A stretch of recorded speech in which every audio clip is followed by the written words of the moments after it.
vydatné dažde sa v uplynulých dňoch otrhol svah oproti bratislavskému PKO. Bolo len šťastím, že halda zeminy spolu so stromami nezavalila človeka na chodníku. Miesto je stále nebezpečné, svah je nestabilný a dokonca môže dôjsť aj k úniku plynu. Dnes tam preto geotechnici robili merania.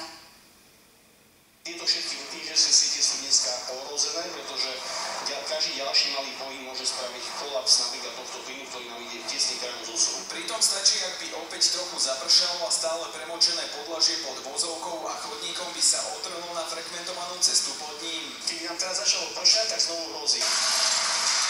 Ešte dnes bola zemina v hĺbke 2 metrov úplne premočená, čo je vidieť aj na svahu, kde stále vyteká voda.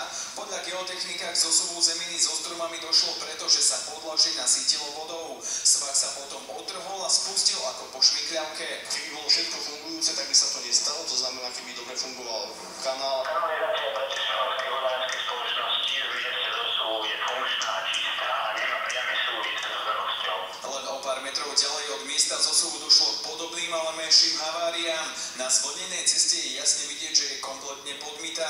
Na tomto mieste je dokonca odkrytá polovica stĺpov elektrického vedenia. Svah na niektorých miestach držia pokope už iba korene stromov. Celá Žižkova je proste v havarijnom stave. Predbežné výsledky zmeraní by mali byť známe už v piatok. Následne sa Statek vyjadrí k zabezpečeniu svahu.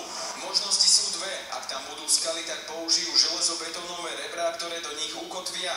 Ak tam bude iba zemina, tak celý svah takto zabetónujú. Realizácia by mala trvať 2 mesiace. Cena sa naozaj, taký odhad sa pohybuje od 400 až do 800.